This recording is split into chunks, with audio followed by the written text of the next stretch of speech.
Hello, everyone, and welcome back to the podcast. Thank you so much for joining me today. If you are a youth service provider and you work with children with ADHD, or you are a parent who has a child with ADHD, you will want to save this episode, download it.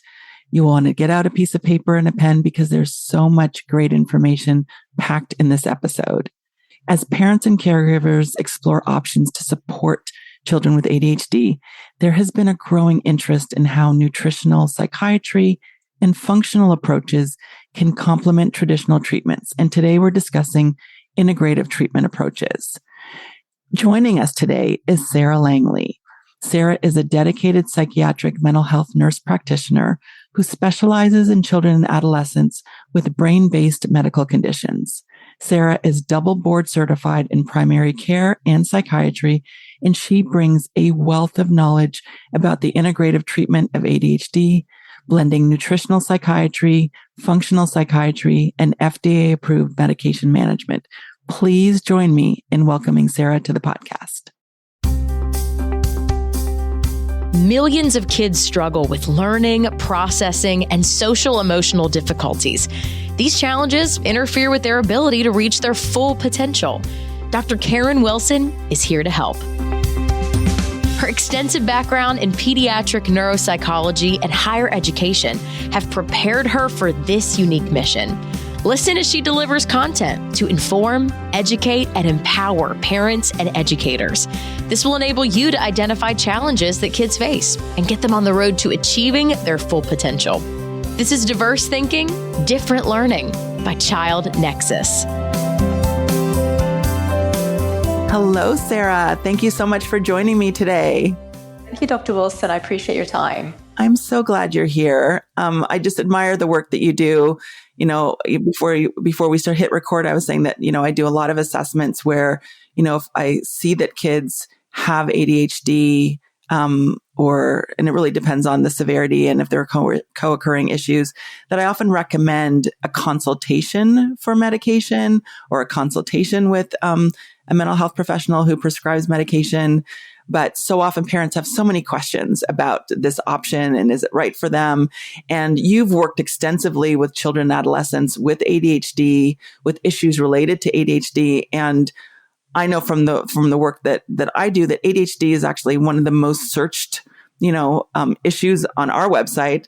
They're the most downloaded, podcast episodes are related to ADHD in some way. So I'm so glad you're here to address some of the questions that so many parents have when their child gets a diagnosis of ADHD or has a diagnosis of ADHD and has had it for a while, but they really haven't done anything outside of maybe school accommodations, but they're looking for other options. So thank you so much for being here.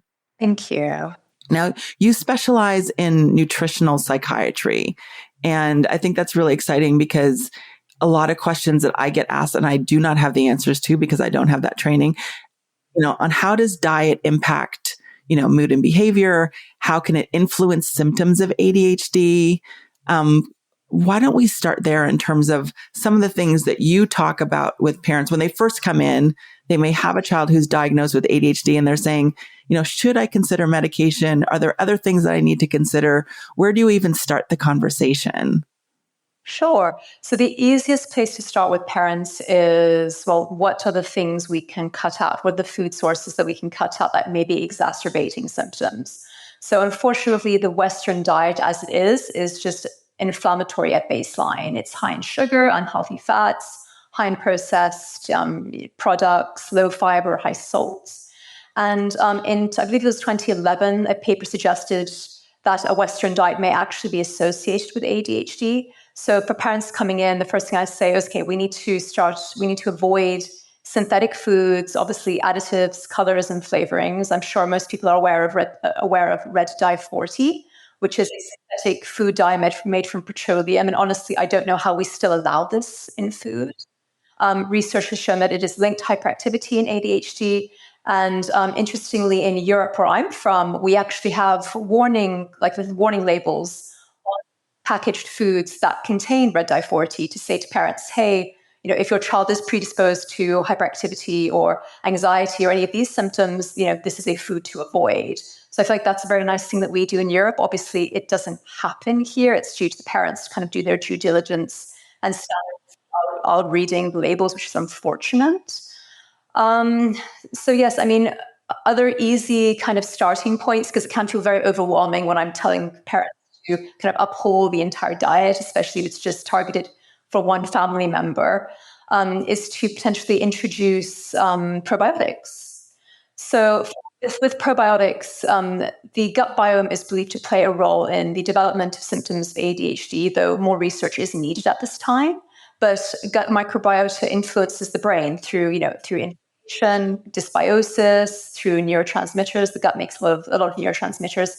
And also, I think more importantly, it breaks down a lot of the insoluble fibers and provides us with those building blocks that the brain and body needs in order to make those neurotransmitters in the first place. So it's kind of like a nice, very supportive way to support your body's own production of neurotransmitters, for example. And it's quite easy to just introduce, a very basic lactobacillus probiotic into the diet and to just, have that, just have your child take that daily. Other things that parents typically come in asking about are supplements, as you can imagine. So I like omega-3. It's anti-inflammatory. It helps brain cells with communication. It's neuroprotective. And then we talk about supplementation versus diet. So, if you want to eat your omega-3s, fatty fish, salmon, sardines, mackerels, chia seeds, flax seeds, although I appreciate that for some kids, these aren't particularly appetizing sources or food sources that are going to want to consume daily. So, supplementation with a high quality omega-3 is a lovely idea. Vitamin D is another one. And we are chronically low on vitamin D in California, which is bizarre considering how much sunshine we get. Right. But I guess we're spending too much time indoors, which is unfortunate. When we are outdoors, we are slathering on the SPF, so we're not getting that direct sunlight on the skin. Vitamin D itself supports the dopaminergic system in the brain. So it also supports the production of serotonin, again, two important brain chemicals in ADHD. So again, food sources are going to be fatty fish, salmons, egg yolk, fortified milk. But again, you can supplement provided that you've done adequate blood testing for that. Magnesium is a big one. That's the one I kind of see all the time. I feel that a lot of parents like to have the option of supplementing with magnesium, but there is some confusion as to, what type of magnesium and what dose. So the research has shown us that specifically for magnesium, it's the threonate and the glycinate forms that are able to cross the blood-brain barrier and actually exert their effects in the brain in terms of helping with symptoms such as focus and attention, emotional regulation, hyperactivities, improving sleep. I know a lot of parents, even in the absence of ADHD, they use magnesium for sleep and calming properties. But it's just a matter of buying the right form, like the oxides, the citrates. Those are great for keeping you regular, but not so much for supporting brain health per se. And yes, I mean, there's also B vitamins, zinc, iron, and again, the food sources for those versus supplementation, the pros and cons of each. I mean, in an ideal world, we wouldn't be supplementing at all. The children would get all the nutrients and the antioxidants that they need from food sources. But it's complicated in ADHD where their nutritional requirements are so much higher than for children, given the cellular dysfunction that's happening at baseline. And also just the way we farm now, the conventional farming practices have reduced the nutritional richness of our food compared to the food that our parents and our grandparents ate, for example. So that's, a constant battle, getting adequate nutrition just using food sources. And then we have the argument of the organic versus inorganic. And I think it was 2015, they did a study that showed that children with pesticides in their blood were twice as likely to be diagnosed with ADHD. So if you have a child with ADHD, the goal is to buy organic as much as possible. Obviously, for a lot of families, it's not feasible just financially or just in terms of access to that type of food. So there are a lot of things to consider. And definitely when they come in, we try to figure out a plan that is realistic and attainable for the specific family and, for their situation, for their belief system, for their financial restrictions, whatever those may be. Right. And it feels like there's so many factors playing a role. When you talk about a child with ADHD having, higher nutritional needs, and then we look at society in terms of, you talked about how we farm and the way we feed our children and how easy it is to grab packaged food, processed food, and the time that's needed to create healthier options for our children. It can feel overwhelming to parents to think, I have to change everything that I've been doing for the last, couple of years in order to support my child, to support my family.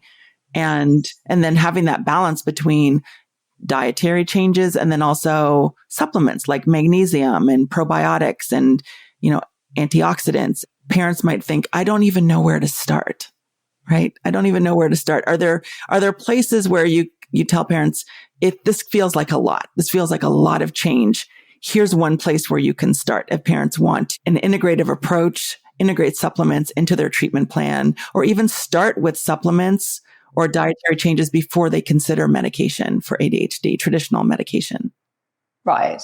So I have, I think, 2 or 3, which I might go to more or less after a single visit. The first one, as I mentioned, was omega-3s. I think those are wonderful and those are easy, and they come in capsule form. For children who can't swallow capsules, there's the liquid, and my son takes it. There's no smell, no taste. But again, for the neuroprotective effects of omega-3 and the fact that it is, it's good for depression, it's good for anxiety. Like it has very much umbrella effect and how wonderful it is for just overall health and cardiac health and all these other components. Magnesium, I like to provide that because most parents coming in with children who have ADHD, night times, evening times are a struggle for whatever reason, whether it's rebound from a stimulant medication or whether the child isn't responding well to the non-stimulant medication in the evening that is supposed to be helping them wind down from the evening, or whether they are unmedicated and because of the ADHD and just having a very, very busy brain, they have difficulty getting asleep.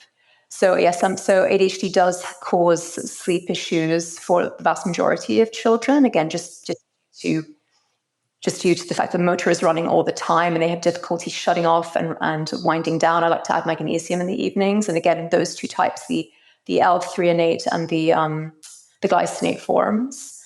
And then typically parents will come to me with a suggestion, which helps. They say, oh, I've looked into, whatever it is, whether it's zinc, or I've looked into vitamin D, I'm interested in supplementing with this, or I use this. Can my child use it? My husband used this supplement. Like, is it appropriate for my child?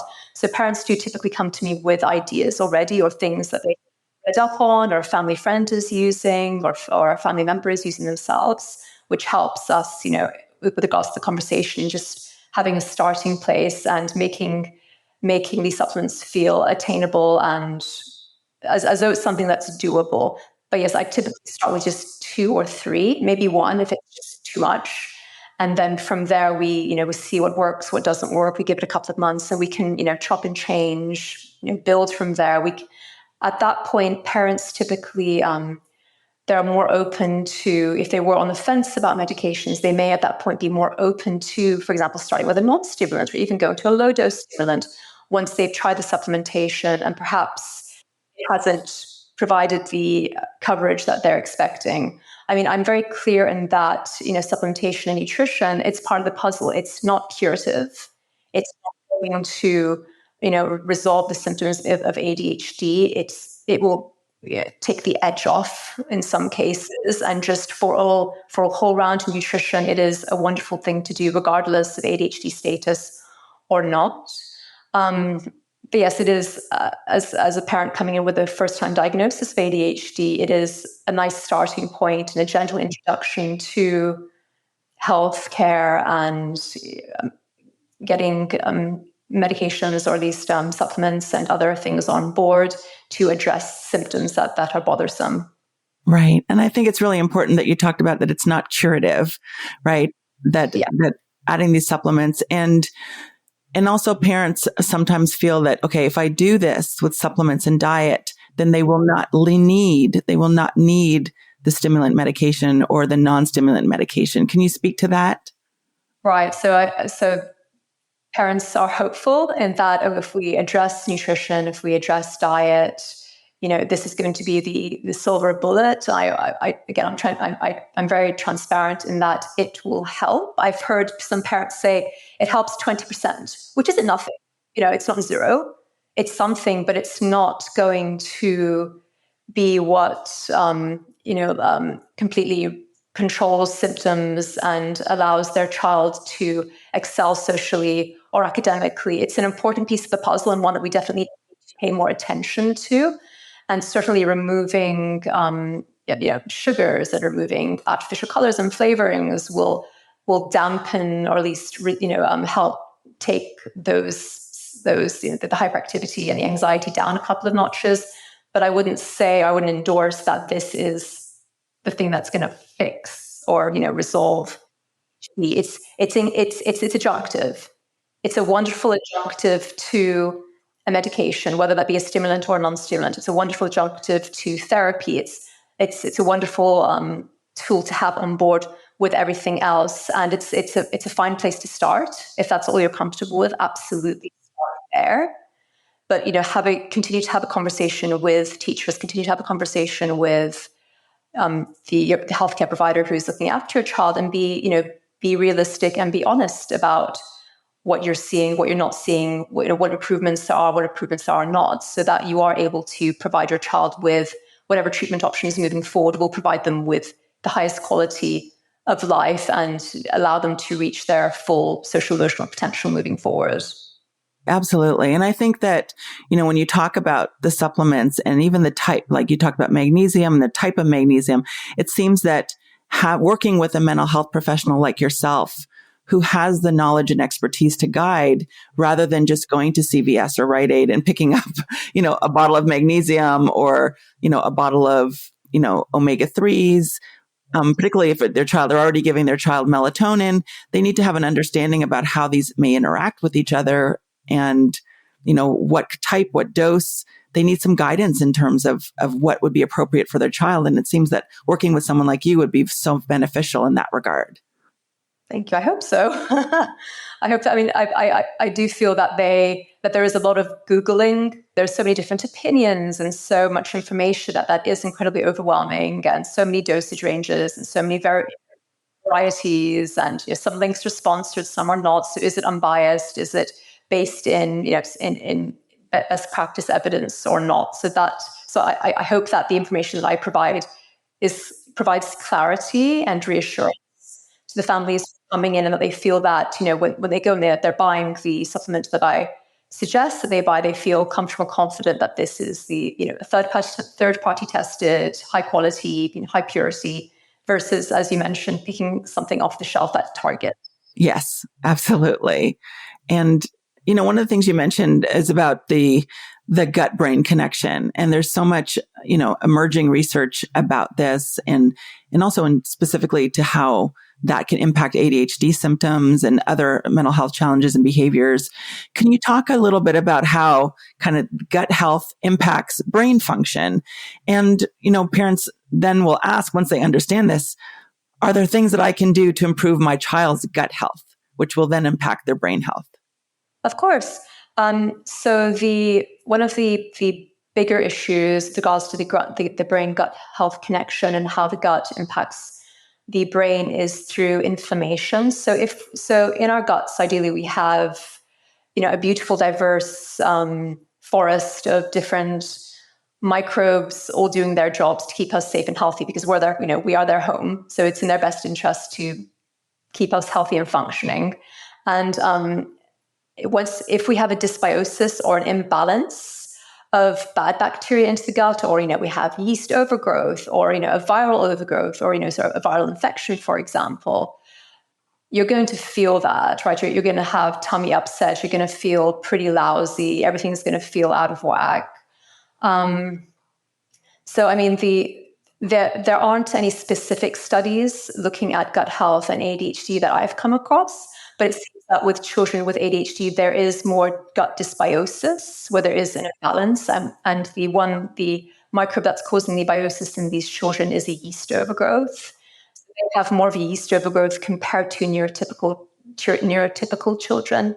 So again, just taking a daily probiotic just helps bulk up the amount of good bacteria so that they can effectively overgrow and crowd out any sort of nasties lingering in our GI tract. And then, so the gut bacteria, the good gut bacteria also form a protective layer, so like a protective wall in our gut. When we have any sort of upset or their numbers are too low, we can get, I think if you've heard of leaky gut, and the leaky gut allows the passage of toxins from the gut into the bloodstream, and then these toxins can travel up to the brain and again cause that inflammation that we were talking about. And then, yes, as I mentioned previously, the gut bacteria are breaking down the complex polysaccharides, the complex fibers that we have to produce those building blocks, and those building blocks are shuttled up to our brain and can cross into the blood-brain barrier, and then those building blocks help produce those neurotransmitters. And this is important for an ADHD because children are typically running low on, for example, norepinephrine. They're running low on dopamine, which gives way to those symptoms. So a very attainable, very low-hanging fruit, and easy thing to do for your child. And again, whether or not you have ADHD, everybody should be supporting their gut health. And I think they're finding, links between gut-brain biome and, Alzheimer's and dementia, overall brain health. Right.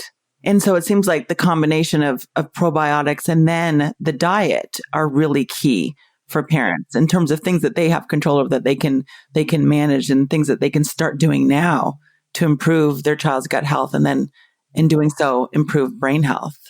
Yes. And I do appreciate that diet can be tricky sometimes, especially in ADHD, where there's that impulsivity and the drive towards dopamine seeking, and in that respect, eating unhealthy foods, like the drive towards having snacks and having processed foods because of that dopamine seeking component there. So it can be a battle for some parents, even if they have the best of intentions. They've gone out and they've bought the entirety of the Mediterranean diet from their local grocery store, and they're presenting it to their kid, and their kid's like, no, I don't like that. I don't like greens. I don't like, fruits.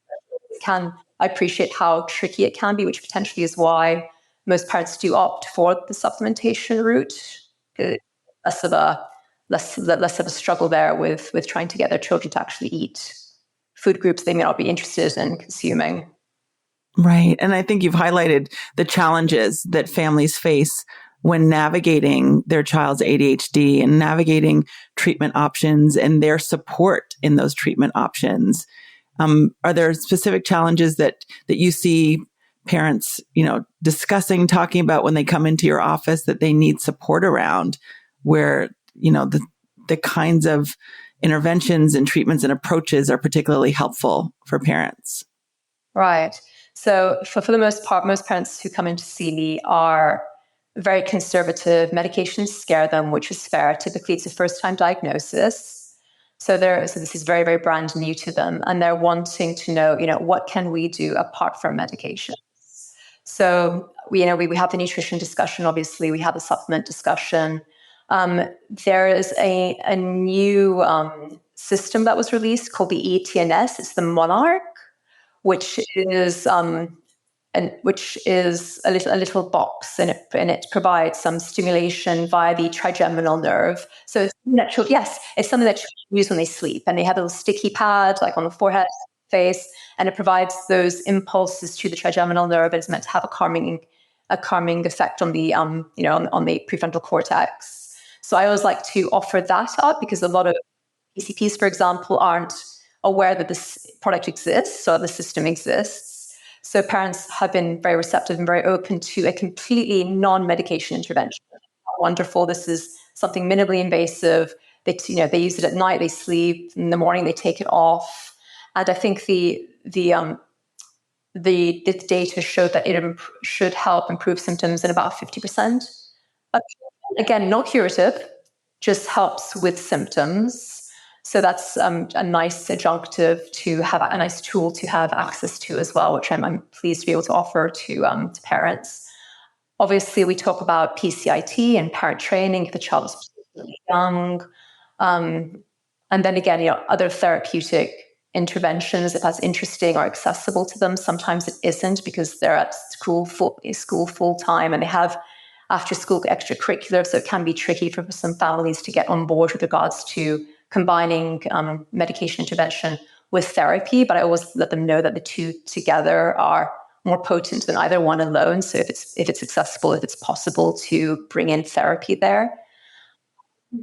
And again, as we've been speaking about, just lifestyle is just basic things that we take for granted. No screens before bed, obviously. Having I think a good nighttime routine, exercise, just getting out and moving their bodies. More so than they do at recess potentially. So, bringing them home from school and having them going through a walk through the park. It doesn't need to be anything particularly aerobic, but just having them out walking for 30 minutes, 45 minutes, whatever they can handle, even if it's just running loops around the neighborhood, just something like that.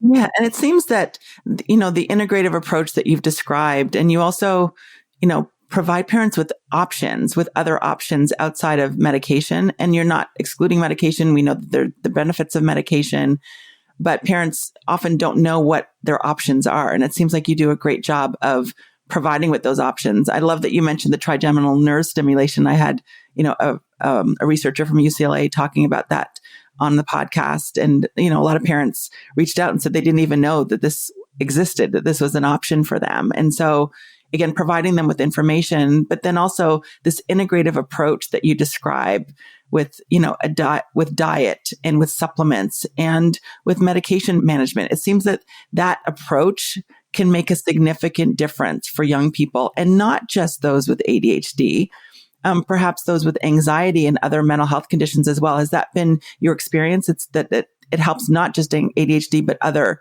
issues that children and young people might be experiencing. Absolutely. I mean, the common denominator in all this is going to be the Mediterranean diet, given how anti-inflammatory it is. So inflammation is thought to play a role in anxiety disorders and as well as depression. We have high amounts of inflammatory chemicals like CRP and cytokines that are seen in generalized anxiety, as well as panic disorders, phobias, PTSD. And it's thought that these inflammatory chemicals impact the brain and, contribute to and cause the anxiety symptoms.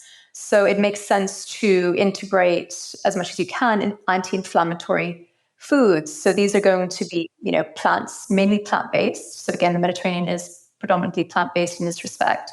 Fruits, vegetables, whole grains, legumes. Plants contain something called flavonoids, which give fruits and vegetables their beautiful, vibrant colors. And these flavonoids give our bodies health benefits, such as protecting against cancer, really being supportive of cognition, lowering the risk of stroke, heart disease, and also reducing inflammation throughout the entire body.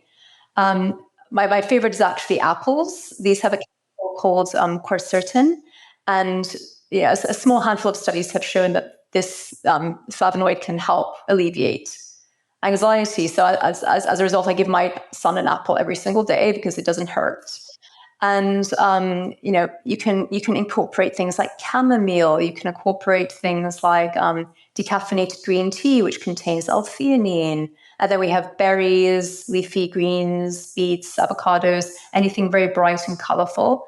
And then spices. So looking at turmeric, saffron, black pepper, cinnamon. Again, all of these are anti-inflammatory and they contain chemicals called phenols. And so this diet as a whole, it's protective for ADHD, it's protective for anxiety, for depression, cancer, stroke. It's very comprehensive, and especially for ADHD, which is so highly comorbid with anxiety, depression, PTSD, ASD. It's wonderful to have access to a diet, or at least to incorporate a diet that kills many birds with one stone and provides full coverage and helps alleviate symptoms in a wide range of conditions and not just one, as opposed to medications which are very, very specific to a specific condition, a specific diagnosis, whereas food helps with everything. Right. I'm taking notes as you're talking. I'm like, okay, the grocery list, apples, avocados, beets. I know my kids don't like beets, but they definitely love apples. And I actually just put that in their lunch today. So I think this is just such great information. I mean, you're sharing, your insights, you're sharing expertise, you're sharing science-backed information, and it provides such valuable information about the benefits of an integrative treatment plan for ADHD, for anxiety, for other mental health and behavioral concerns. And I'm sure our listeners have not only gained a lot of valuable information by listening to you today, but I'm sure they're interested in learning more from you about your approach, connecting with you to help their family and to help their child. What is the best way for them to connect with you and, all the amazing resources you share with families? Thank you. So the best way to reach out to me is going to be via email at Sara, Sara @childkindpsychiatry.com. Interested families can also call me and leave me voice messages or text at 818-650-4814. I have a blog site that I run, and every week or so I release different articles on topics related to children's mental health. This week I released a post on magnesium dosing for ADHD, which hopefully parents will find helpful. And if they want to sign up to the newsletter as well, and then they'll receive alerts when new blog posts are being released. I also have a pre-recorded presentation that I've been giving families in my own clinic regarding the integrative treatment of both ADHD and the integrative treatment of childhood anxiety. So I can provide you with the links via YouTube for either of those videos. And again, they're 30 minutes, just providing an overview and more or less summarizing everything that we discussed today. Wonderful. And I will be sure to put links to all of those resources in the show notes. I cannot thank you enough for being here. I've learned a great deal, and I'm excited about collaborating with you, working with so many of the families that come to me and are looking for support for treatment for their child's ADHD and their own ADHD. So I'm so glad that we connected and excited to work with you. Thank you so much, Dr. Wilson. It's been a pleasure. Thank you. I appreciate your time. And I appreciate yours. Thanks again. Thank you. Take care. Thank you so much for joining us today. I hope that you learned a great deal. I know that I did. I was taking notes the whole time and will have to go back and re-listen to this episode myself. I hope you found it beneficial. And if you did, please be sure to share it with someone else. Thank you again for listening. Be sure to check out the show notes. There you will find more information about Sara and how to continue to connect with us. Thanks again, and I'll see you next time. Thanks for listening to Diverse Thinking, Different Learning by Child Nexus. For more resources, visit us online at childnexus.com.